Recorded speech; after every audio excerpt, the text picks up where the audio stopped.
হ'ল সেই ঘটনা সম্পৰ্কত আমি কলাইগাঁও UN একাডেমীৰ যিটো কৰ্তৃপক্ষ আমাৰ মাজত প্ৰিন্সিপাল আছে কেশৱ বড়ো, কলাইগাঁও অঞ্চলৰ এফচিৰ সভাপতি আছে বিজয় বড়ো আৰু মই গোলাপ বড়ো UN একাডেমীৰ পৰিচালনা সমিতিৰ সভাপতিয়ে আপোনালোকৰ জৰিয়তে এই ঘটনাটি আমি ৰাইজক আমি জনাব খুজিছোঁ। আমাৰ যিটো মনোভাৱ আমি পুনতে আপোনালোক কম সময়তে আপোনাক ইয়াত আহি উপস্থিত হোৱাৰ কাৰণে ধন্যবাদ জনাইছোঁ।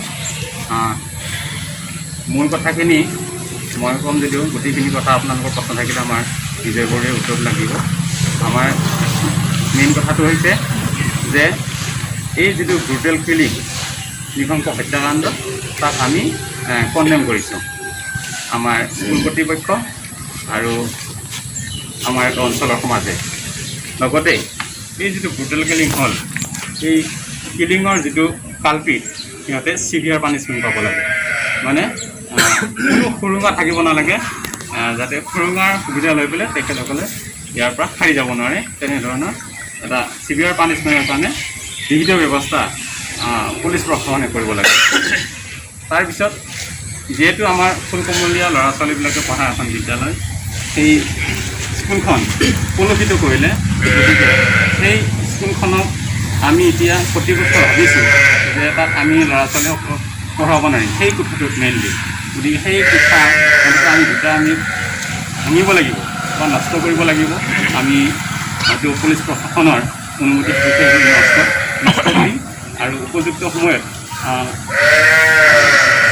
আমি এই বিদ্যালয়ে যাতে তাৰ নষ্ট যিখিনি হ'ব তাৰ আমি ক্ষতিপূৰণ বিচাৰিছোঁ। তাৰপিছত এই অঞ্চলত যিহেতু এতিয়া আমি দেখিছোঁ যে মানুহৰ জীৱন নিৰাপত্তাহীনতাত আমি কিছুমানে দেখিছোঁ বা ভুগিছে। গতিকে এই অঞ্চলত যাতে এটা মানুহৰ এটা নিৰাপত্তা যাতে প্ৰশাসনে দিব পাৰে সেইটো আমি বিচাৰিছোঁ। মূলতঃ এইখিনি কথা। আৰু লগতে আপোনালোকে যোৱা সময়খিনিত যিখিনি কষ্ট কৰি মিডিয়া মানুহখিনিকে সকলোৱে সোধে যে ঘটনাটো কি, আমি ওচৰত থাকিছোঁ, আমাকো সোধে বা তাতকৈ আপোনালোকক বেছিকৈ সোধে। গতিকে আপোনালোকে তথ্য সংগ্ৰহৰ কাৰণে বা প্ৰশাসনক যিধৰণে হয়তো কিবা ইনপুট দিছে সেইখিনিৰ কাৰণে আমি আপোনালোককো ধন্যবাদ জনাইছোঁ। মূলতঃ এইখিনিয়ে আমাৰ প্ৰেছ ৰিলিজ আছে, আপোনালোকক আমি দিম। লগতে আমি কলাইগাঁও থানাত স্কুল কৰ্তৃপক্ষই এখন এজাহাৰ দিম যে আমাৰ বিদ্যালয়খন যিহেতু কলুষিত কৰিলে বিদ্যালয়ৰ পৰাও এটা এজাহাৰ থাকিব যে কালপিৰিতে মানে পানিছমেণ্ট চিভিয়াৰ পানিছমেণ্ট পাব লাগে, কঠোৰ পানিছমেণ্ট পাব লাগে আৰু স্কুলে মানে ক্ষতিপূৰণ পাব লাগে। তাৰ উপৰিও এইখিনি মেমৰেণ্ডাম আকাৰে আমি ডিচিক জনাম, এছপিক জনাম। মানে আমি আমাৰ চাৰ্কুল অফিচাৰ বা OCৰ জৰিয়তে আমি ডিচিৰ কাৰণে চাৰ্কুল অফিচাৰ দিম আৰু SPৰ কাৰণে আমি OCক দিম বা DIG লৈকেও এইটো প্ৰেৰণৰ কাৰণে আমি আহ্বান জনাম। বৰ্তমান এইখিনিয়ে কৈছোঁ। আমাৰ পৰৱৰ্তী কথা আমাৰ বিজয় বড়ো সভাপতি ক'ব বা আপোনালোকে কিবা জানিব থাকিলে আমাৰ প্ৰিন্সিপাল কেশৱ বড়োৰ সৈতে উত্তৰ দিব পাৰে। ধন্যবাদ।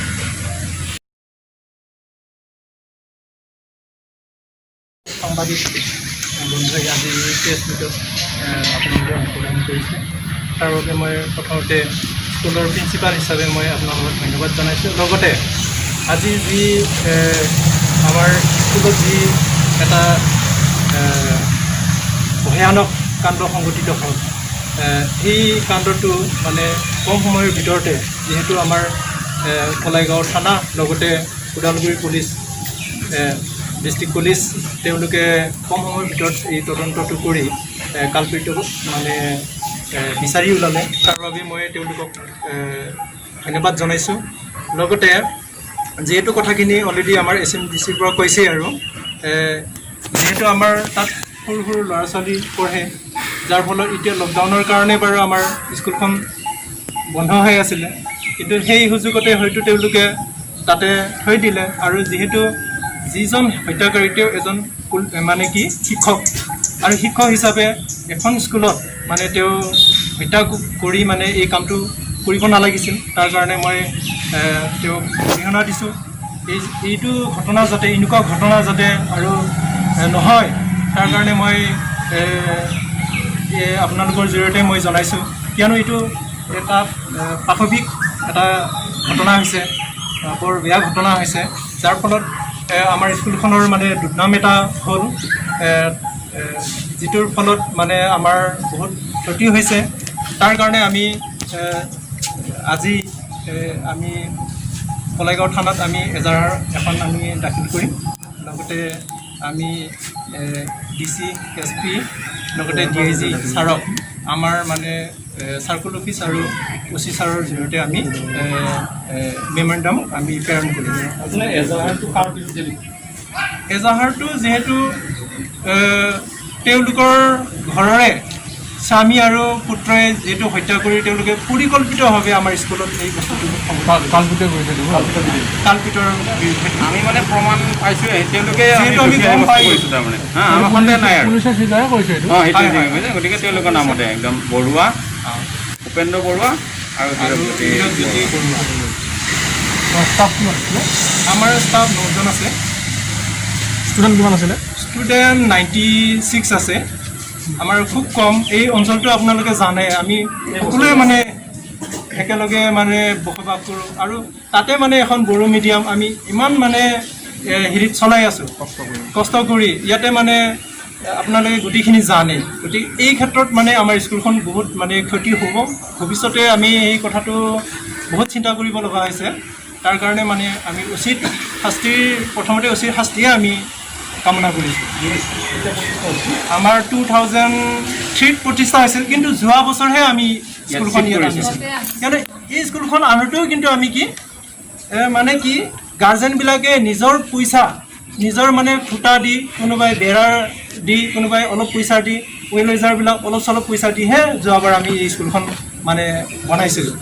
কিন্তু আজি এই ঘটনাটো সংঘটিত হ'ল, যাৰ ফলত মানে আমাৰ স্কুলৰ চৰ্জো নাই সেনেকুৱা যে আমি কিবা এটা কৰি সেই কামটো কৰিম বা বনাই ল'ম নতুনকৈ। যিহেতু এই যিটো ৰুমত সংঘটিত হ'ল তাতেতো ক্লাছ কৰিব গ'লে আমাৰতো অসুবিধা হ'ব বহুত। গতিকে সেইকাৰণে যাতে আমি সেই কনষ্ট্ৰাকশ্যনটো পাৰিলেতো ভাঙি বেলেগ ফালে কৰিব লাগে। এতিয়া তাতে মানে পঢ়াটো আমাৰ কাৰণে অসুবিধা। আমিতো এতিয়া মানে তাতে যাবৰ কাৰণে ভয় খাই আছোঁ, আৰু তাতে ষ্টুডেণ্ট সৰু সৰু ষ্টুডেণ্টখিনি তাতে আহিবৰ কাৰণে বহুত ভয় খাব। সেইকাৰণে আমি পাৰিলে মানে এই কনষ্ট্ৰাকশ্যনৰ কাৰণে চিন্তা চৰ্চা কৰিছোঁ। তাৰ কাৰণে আমি এখন ডেমেজৰ কাৰণে যিটো ডেমেজ হ'ল তাৰ কাৰণে আমি ডিমাণ্ড কৰিছোঁ, যাতে উচিত থ্ৰয়েদি সেইটো বিহিত ব্যৱস্থা কৰি দিব পাৰে।